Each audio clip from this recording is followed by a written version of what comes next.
you've ever wondered what a baby red wiggler looks like, this one's pretty young, but you can see through it. Isn't that awesome? You can see the inner workings of this red wiggler. How awesome is that? Guten Yardening, everybody! With everything that we have going on inside our indoor grow area, it's been a little bit since we've checked in on our worms. And so today, we want to give you a nice update and a harvest from our vermiculture setup. Let's take a look. Our worms have been inside for the last couple of months, where we have a much more stable temperature. On average, we're running about 65 to 70 degrees out here outside of our grow tent area, which is where we have these worms set up. And so the last time we harvested this was, I would say, 2 months ago. And so we're going to take a look and see how these castings are going. And I can see already just an easy little glimpse here. This is a cocoon, this little worm cocoon, that we have lots happening in here. The roly-polies are not a problem in our compost area, so we'll put this one back.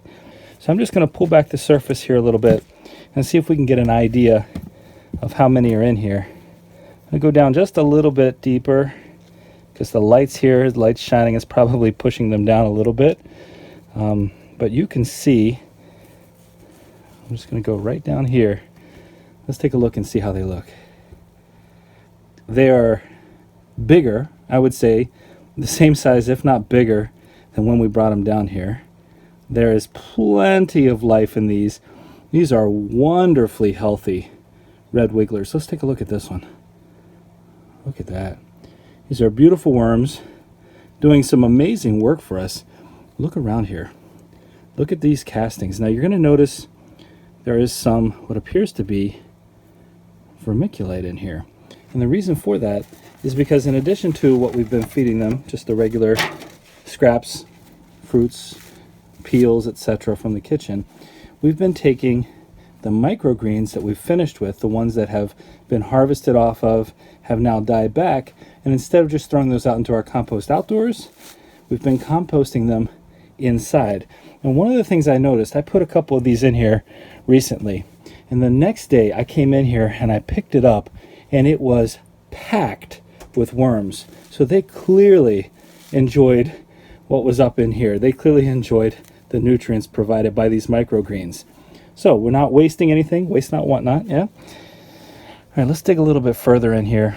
I'm going to go down toward the bottom just a little bit to see the quality of the castings and how far along they are toward the bottom. Now these castings are pretty damp down here. About, I don't know, 4 weeks ago, I added a whole bunch of cardboard. You can see the shredded cardboard that remains here. And there was a really nice, maybe inch layer across the top. And you can see what they've done. I mean, those have decomposed. The worms have eaten through those, so I do need to add some more bedding. But if we take a look at these castings down below, they look fantastic. Take a look at this. Doesn't that look nutrient dense? The worms seem happy. I haven't fed these worms in about 2 weeks. We've done one of those let's set them and forget them a little bit just to see how they do, because one of the things that we've read, some of the advice that we've read, is that you don't need to mess with them too much. They know what they're doing. So as long as you feed them and they're not going hungry, and these little guys definitely don't seem to be going hungry, then you don't have to worry about them too much. And clearly the temperature that we have in here, that 65 to 70 degrees, is not a problem for these worms. They are clearly enjoying life. And one of the things I've noticed is that they seem to be crawling around the sides less. One of the problems we had early on were all these fruit flies that have been getting in here, and they are nowhere to be found. This is one thing we've added. We've been keeping it covered with cardboard, and that also seems to be making a difference. So we're going to do a couple things here. One, I'm going to go ahead and I'm going to harvest some of this. I'm going to show you how we harvest our worm castings with that little piece of avocado peel. But it looks like to me a good bit of this is ready to go, and we can use this for some of what we're about to plant. So we're going to harvest some of this, and then I'm going to add some more bedding in the form of shredded cardboard, and I'm going to feed them. And I have today some really nice chopped up bananas, avocado, sweet potato peel, plantain, in here, all of this chopped up. There's a little bit of mold from where it was sitting, but again, that's okay. The worms love that. And as an added treat, I'm going to give them some nice watermelon that's been chopped up. Now again, this is all really wet stuff, so we definitely need to make sure we add enough bedding. But I think we've got some really happy, really healthy worms. So what I'm going to do is I'm going to take any of these bigger pieces that are on top, like some of this bedding that hasn't been fully decomposed yet, and I'm going to come around and I'm going to pull this off to the top, and I'm going to go ahead and pull up all of the castings that I see over on this edge. And we're going to go ahead and filter them out. That one's not quite ready. What do you think? I'm going to go ahead and filter them out, and I'll show you how we do that. I'm only going to do half the bed. Now, one thing I could do is I could feed off to one side for a week or so, but I want to go ahead and get some of these harvested. So instead of feeding off to the side for a week and letting them all transfer over in that way, what I'm going to do instead is I'm going to go ahead, pull these out, and I'll just take the worms out gently, and I'll get them off to the side, and I'll place them on the other side where they'll be just fine. So let's go ahead, and I'm going to use my hand to scrape these out. I'm not going to use a spade or anything like that because I'm not trying to cut any of these worms in half. I just want to be able to get them out, get these castings out, and see how much we can get out of half the bin. The tray I'm going to scoop these castings out into is just a common tray that you would have with no holes in it on the bottom, and then this nice little grid, this type of tray that you might get at any greenhouse. We're going to use this to separate some of the bigger chunks out, and we can always refine it into smaller pieces as we go and sift it into smaller. But this will take care of most of the big pieces, and it should also help us to see any worms that we bring over to get those out of here as well. All right, let's get in here. I'm just going to scoop these castings right out and into my container. And as I see the worms in here, like these that came over with me, I'm going to pull them out and set them on this side. All right, once I get these all pulled out, all these castings on this side, I'll show you how much we pulled out, and we'll keep going from there. Just look at how many worms there are. Okay, this one I'm going to pull out ahead of time. This is awesome. I know we don't want to overload. We don't want too many worms in this bin, but we do have two bins here, two bins that we could potentially split these out into if we needed to as well. Because when there are too many in here, these older ones will start to sacrifice themselves for the younger ones if there are too many worms in the bin. So we don't want that to happen. We want to keep as many healthy for as long as possible. I want to repeat something that I said a couple minutes ago because I think it's important to understand that we're not suggesting there's a right or a wrong way to do this. Again, we could have fed off to one side, let the worms cross over to that side, and then we wouldn't have had to separate them out so much. And we do that usually. But in this case, again, we just need this harvest to happen today because of what we're going to be planting soon. And so we're not going to do that. And another thing I want to remind you of is to not get discouraged, because now this bin has been working for us for about 8 months. And we've harvested over 5 gallons of castings, and it may seem like a slow start. In the first 4, 5, 6 months, may seem like you're not getting much of anything out of here, but it will turn around and turn on. And you will see when you have healthy worms, when you have happy, healthy worms, they will start to work so quickly.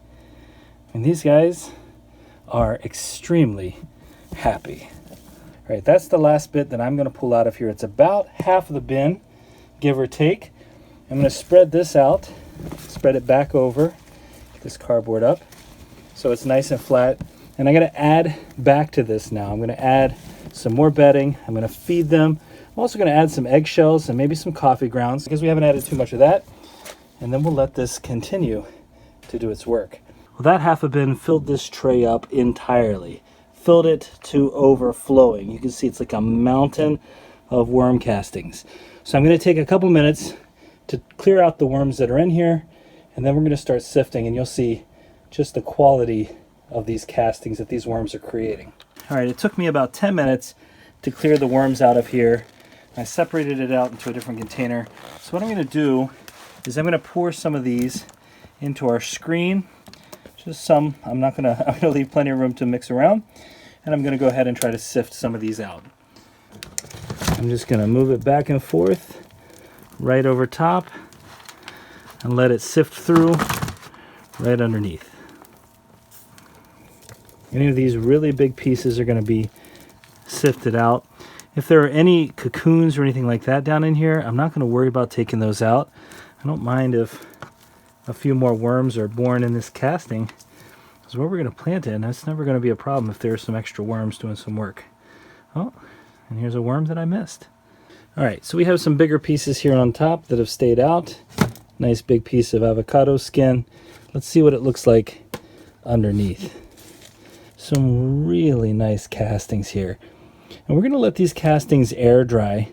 Again, I can sift this and make this smaller. That wouldn't be a problem at all. If I really want to do that, all I need to do is send it through a smaller sifter, a smaller sieve or something like that. But let's take a close look at this.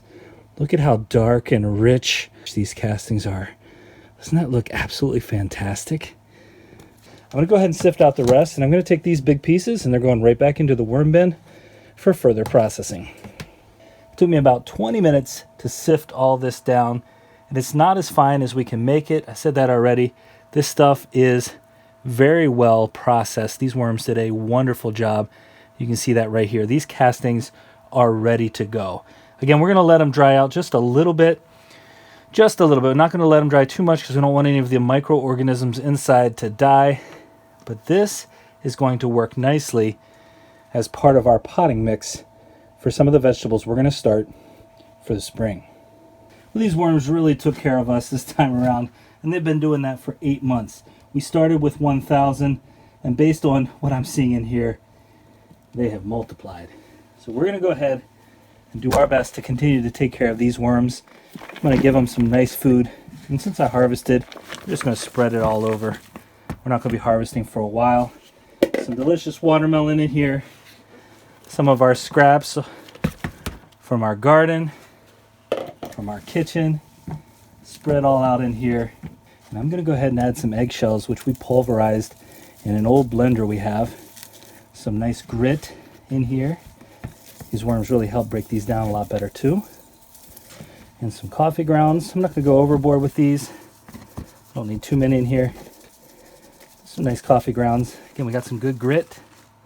And last but not least, we got some shredded cardboard here that we're going to add for some bedding. So nothing in here is going to get too wet. These worms are going to have a nice, comfortable place to hang out. And the process of creating amazing worm castings can continue. Nothing like a little vermiculture success to put you in the right kind of mood to plant some more. We hope you enjoyed this video, and if you did, don't forget to give us a like, leave us a comment, remember to share and subscribe, and most importantly, remember, when you're with us, you are good to grow.